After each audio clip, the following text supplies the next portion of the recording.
Okay, so thanks again. Good morning, and I hope everyone is enjoying the weather we're having after a long winter season here, especially in Toronto. Our last call in January, we stated in the webinar that we anticipated that volatility would increase, and it did. In January, Europe announced and started their quantitative easing program, and at this point, oil has now stabilized in the $59 to $60 range. I'm going to just take a look at the market returns year to date as of April 30th. So as of April 30th, the S&P TSX Composite Index is up 4%. The S&P 500 is up 1.3%. In Canadian dollar terms, as our dollar has weakened relative to the U.S., is up 5.3%. The MSCI Europe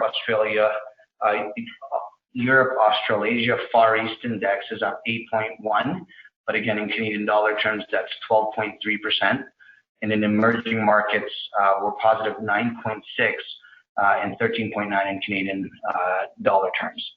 The DEX bond is roughly at about 2.74, and like I mentioned, WTI, which is oil in U.S. currency, is actually up 7.2 for the year, and it's 59.63 barrel. The U.S. dollar is at about 121. 12 months ago, we were at 109. And the final piece here is the 10-year government bond. As you can see, the Canadian government bond is at 1.58.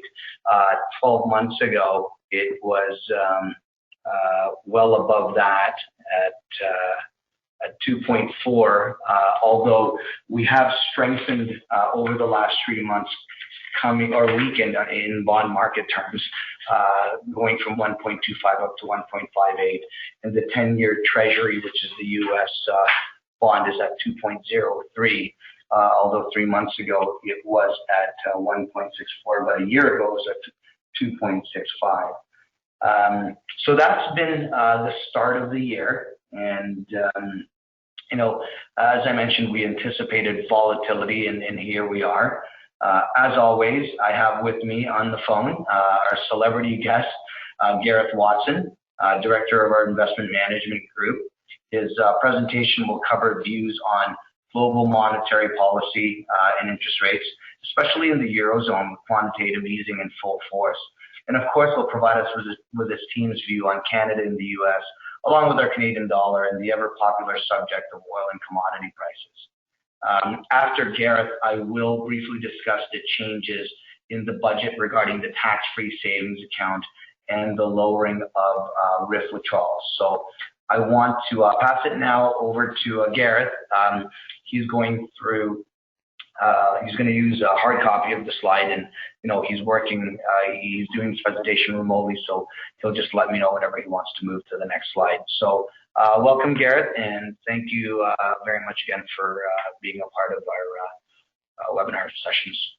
Good morning, Frank, and thank you very much to everyone for joining this morning. Happy to be here as always, just to take you through a brief discussion here of following up on some of the discussion points that we had at the beginning of the year when we did the Outlook call for 2015. You'll notice that the presentations of a similar format, and just basically this is more of a follow-up from our 2015 Outlook. Do want to be respectful of your time. There's so much that we could talk about, but I'm going to try and touch on the main points here in the next, I'd say, 15 to 20 minutes. Frank, first of all, just talking about some of the themes from our last call. We have seen the global divergence continue that we thought we'd see, and by that what I mean is that we are seeing the Federal Reserve likely moving in one direction in terms of raising interest rates, while the rest of the world, and certainly was the case in Q1 and continues into Q2, was moving in the other direction. We saw continued easing, interest rate cuts even here in Canada. So that divergence did in fact spread, did in fact continue in Q1 and into Q2, and likely will persist for the rest of 2015, as it is still expected that the Federal Reserve will raise rates at some point in 2015, although admittedly that time frame keeps getting pushed further out into the year. Right now, the bets are on September. If we'd done this call a month ago, the bets were in June. So who knows when we do our next call, maybe the bets will be in December or into 2016, the way things are going. Frank did mention at the very beginning of the call that volatility has returned. It has returned to a degree. We've seen certainly some volatility of late in bond markets. There has been some volatility in equity markets, but it's kind of hard to complain when these U.S. indices are reaching all-time highs. So yeah, we're getting there. You're getting the returns out of the market, but it's not as smooth a ride as it was, let's say, in 2014, definitely not 2013. We did see the United States dollar continue to outperform, perhaps not to the same extent in 2015 as what we've seen in 2014, as there was a bit of a reversal recently in the U.S. dollar. But the expectations are, especially since the U.S. is likely to raise rates first, that U.S. dollar is going to remain strong for the rest of 2015 and likely to 2016. We're already seeing the U.S. dollar get back some of the gains that it lost to the Canadian dollar as of late. Inflation certainly has been topical, whether it be mainly because there hasn't been enough of it, quite frankly, in a number of places around the world, although that's starting to change a little bit. We're starting to see some upward pressure on prices here, especially as we're seeing a recovery happen in Europe from an economic perspective. One thing that's really holding back inflation, or at least overall inflation, has been, of course, the dramatic decline in energy prices. If you back out those energy prices from the inflation calculation, of course, inflation is a lot more stable and looks a lot better, to be frank. And with respect to oil prices and energy, I'll touch on that when we get to commodities, but needless to say, it's been a bit of a rocky road, and certainly a number of arguments on either side of the equation as to where oil prices are going. I'll review that later on in the presentation. But let's just very quickly go to the next slide. I'm just going to talk about monetary policy. Very easy slide here. As I said, the United States likely going higher by the end of the year, and all the other major central banks, you're looking at no change coming with respect to interest rates. The only question mark that has been circling around Canada as to whether or not we would see another cut in our interest rates. Of course, we had one at the beginning of January, which sent the Canadian dollar even lower. The Canadian banks only followed up. I mean, the central bank cut the overnight lending rate by 25 basis points, but Canadian banks only followed up with a 15 basis point cut in their prime rate. So not a particularly effective rate cut in Canada. But certainly comments of the Bank of Canada Governor Paulos yesterday in Charlottetown would indicate that that was a one and done situation, that we're likely not going to see any more interest rate cuts in this country, although it certainly doesn't suggest when we're going to see any interest rate increases either, and you can certainly put those well off to 2016, especially if the U.S. is not going to the end of the year. The one big change here that I'll mention, Frank mentioned at the beginning of the call, the big QE program in Europe.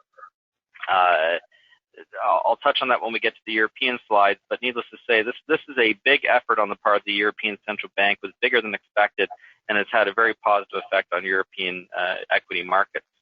Let's move on just to the next slide, which is the United States. I just want to highlight a couple of points here. Q1 GDP was disappointing like it was last year. There are some improvements expected in Q2. On the whole, the economy still looks fairly solid. Certainly the employment picture is improving. Without a doubt, the economy has been helped by the fact that oil prices have been lower and, obviously putting a few more dollars in the pockets of consumers.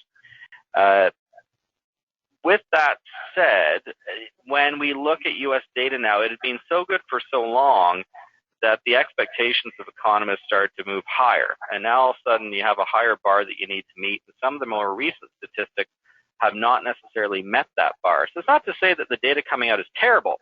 It's just that relative to what economists are looking for, some of the statistics that have been coming out have not been as good. So it's a relative call as opposed to an absolute call. But on the whole, still fairly solid in the United States. And on the corporate earnings front, they've been respectable. The earnings reports that have come out, it's really hard to keep up the momentum that we've seen over the past couple of years. Certainly there's been a bit of margin compression. The bottom line, or the EPS line, coming under a bit of pressure, especially for those U.S. companies that have operations overseas. They've had to deal with a much stronger U.S. dollar, and that has put downward pressure on profitability. But that's the currency effect. That's not an operational effect. And we really only care in terms of the outlook for a company on the operations. you just can't control currency swings. Let's talk about the things that you can control, and operations is certainly one of them when we look at stock prices. So, Garrett, just a quick question here, because obviously in the news out there, you're seeing the Dow breaking new highs, and valuation comes into question.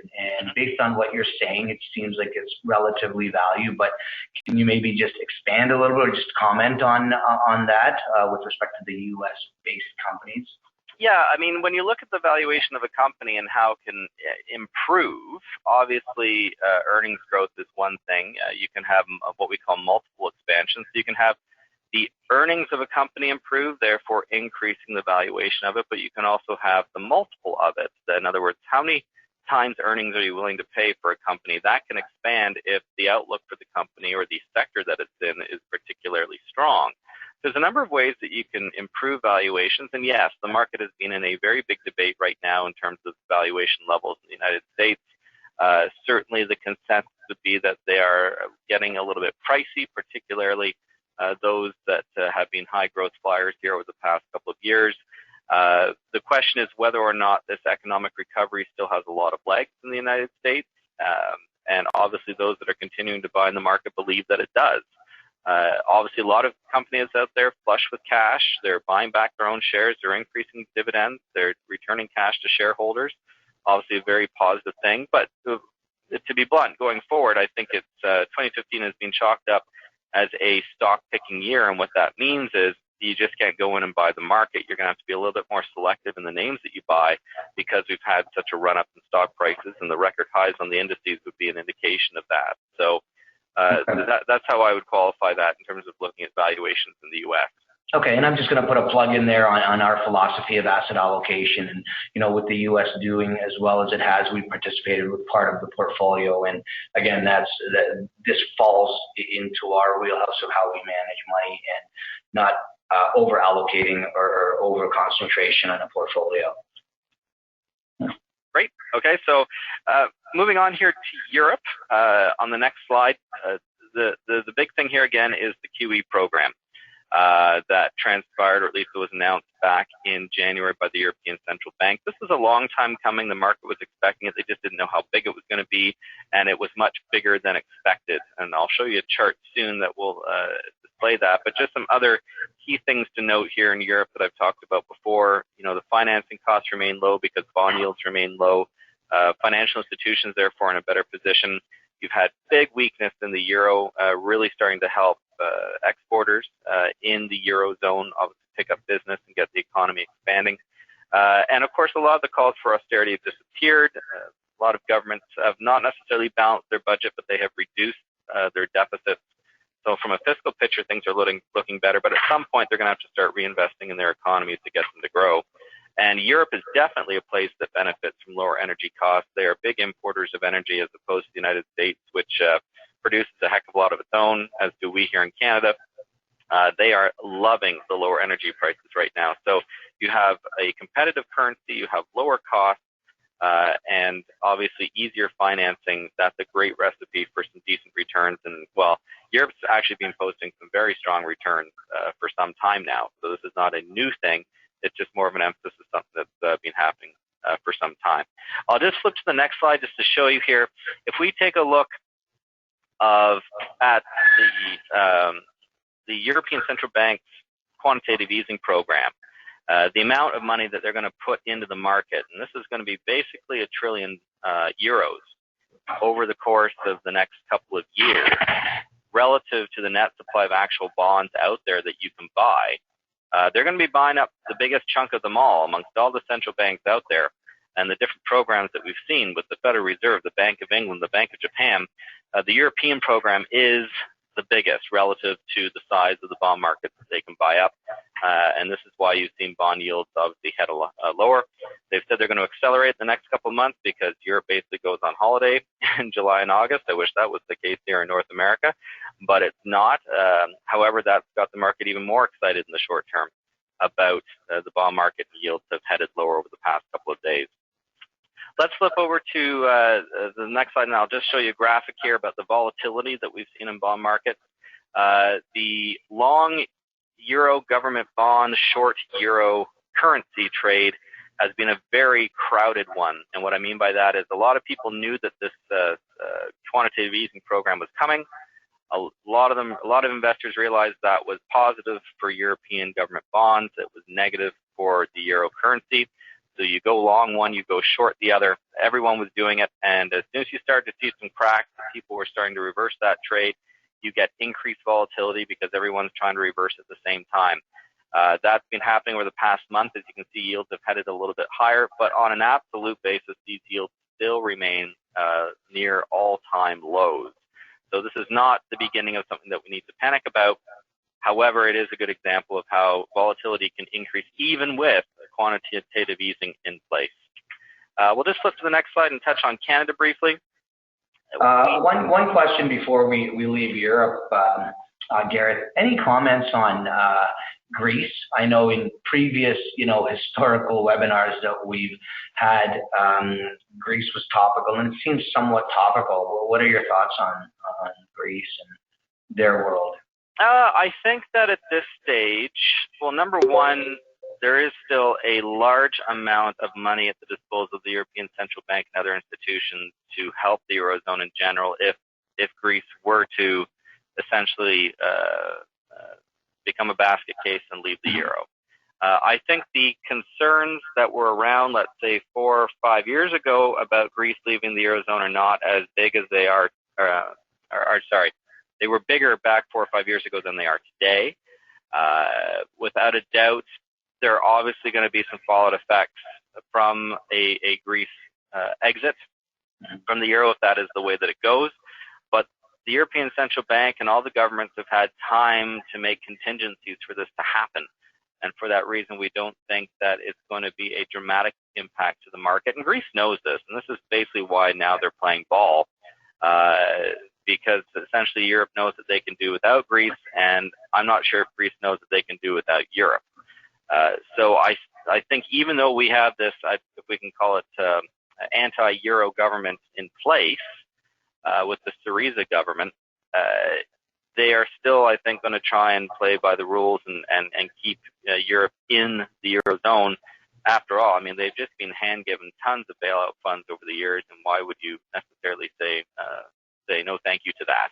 And that is likely to continue. So we'll hear continued stories about deadlines coming up for bond payments. Chances are they will meet them or they will get assistance to do so.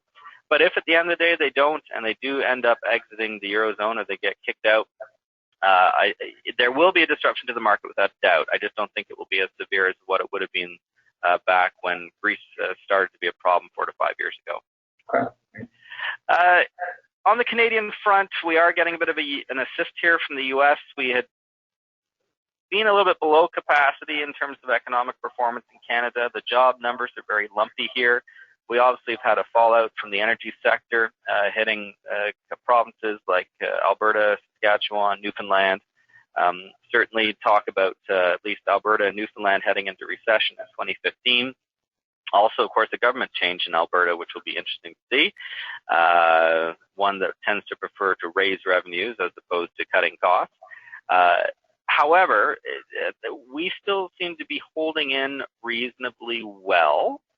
I won't predict that it's sky's the limit for the Canadian economy going forward. Certainly the central bank appears to be positive on Canada. They believe that we're getting closer in 2016 to being at full capacity for the economy, which is a positive thing. But I think the big question mark out there that a lot of economists are dealing with is what is the fallout from the fall in energy prices to the overall Canadian economy? It's not something that you see immediately. However, it's something that could start to show some signs of or some cracks, let's say, in the second half, if they do in fact evolve at all. So this is a wait-and-see story on Canada, but it's very good that our biggest trading partner is in decent economic shape because we tend to benefit from that. Obviously, with about 75% of our trade going to the United States.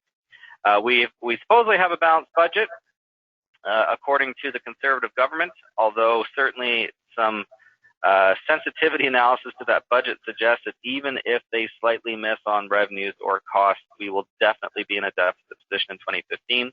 My message to you on that is it doesn't matter. I mean, we're talking about, hundreds of millions of dollars or a billion or two here, which certainly on an individual level we consider a big deal. On the government level, not at all. Balancing the budget is more about winning elections as opposed to good economics. In fact, right now I'd probably be putting more investment into the economy as opposed to cutting. So I would be happy to see a deficit this year if it means creating jobs that are being lost elsewhere in the country.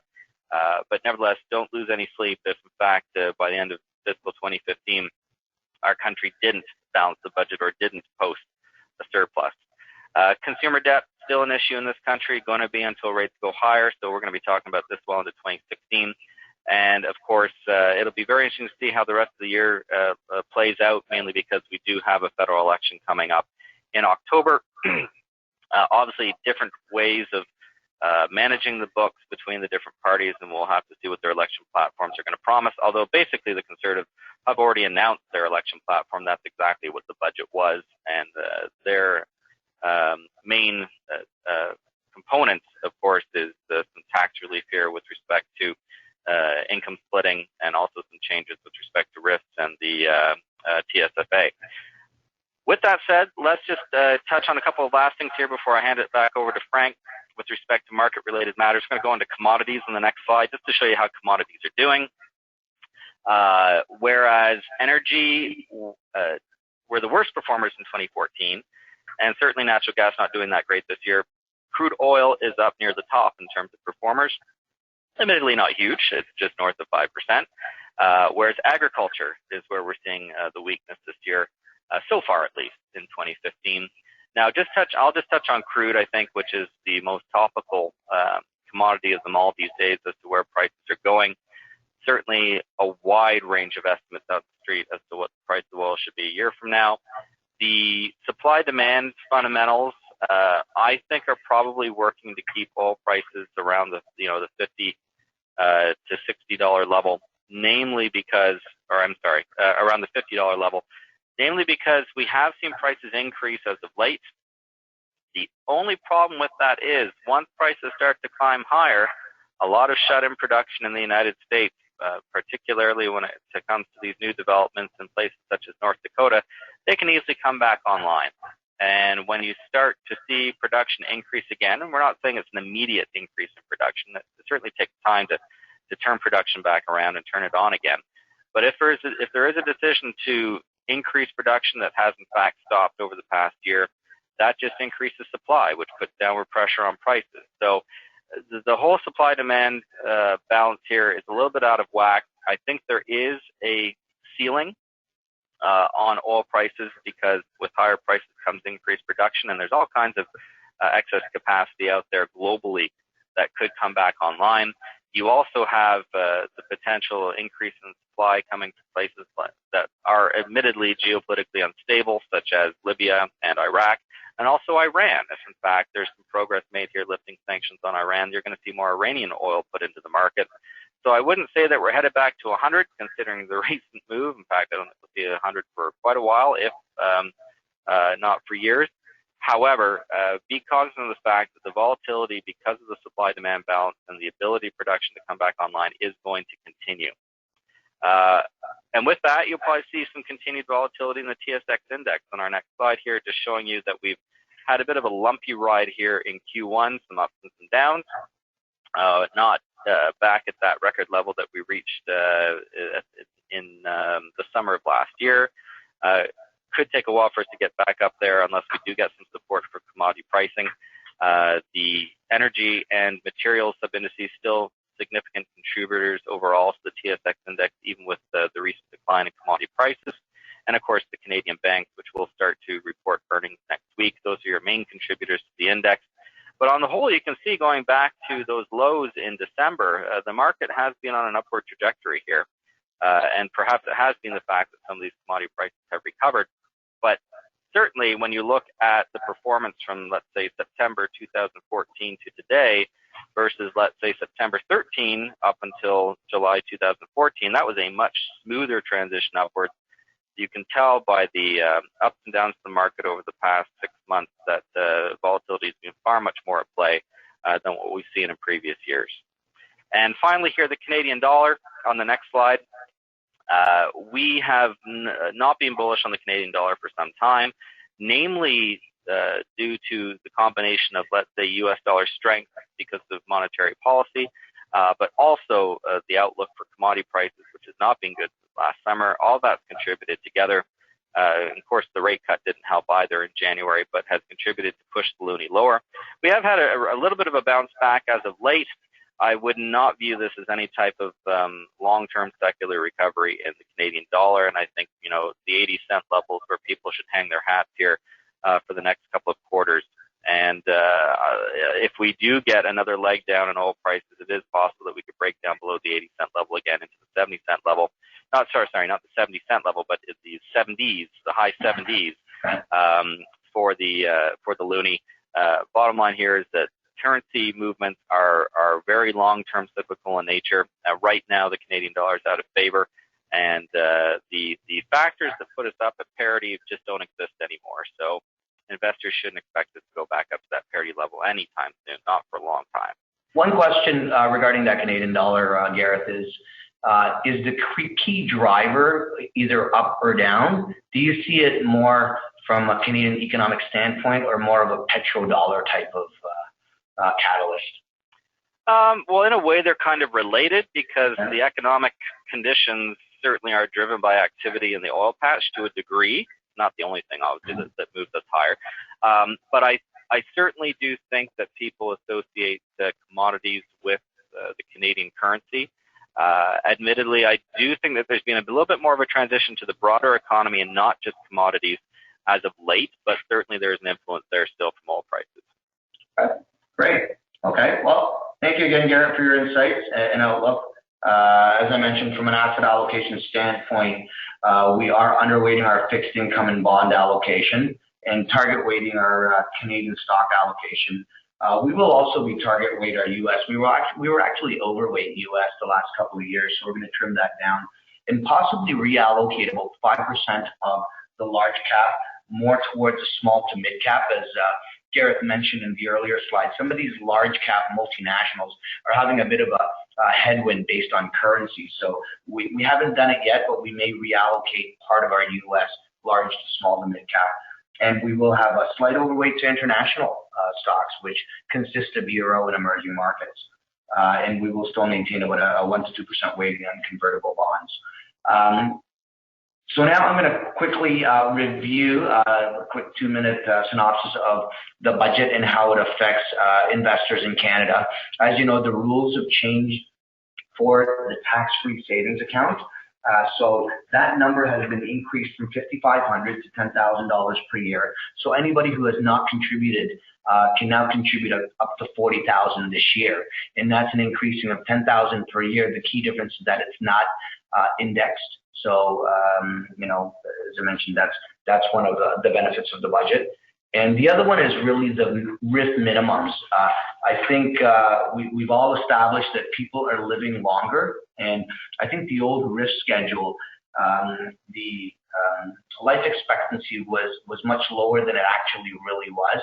So as you can see in these slides, someone who has to convert their RRSP to a RIF at age 71, before the budget, they had to take 7.38% of the value of their portfolio as of December 31st.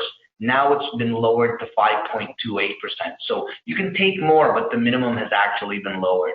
And you can see that throughout, you know, the years going forward, that it is lower based on the fact, as I mentioned, that people are living longer and their RIFs hopefully will not run out while they're still alive.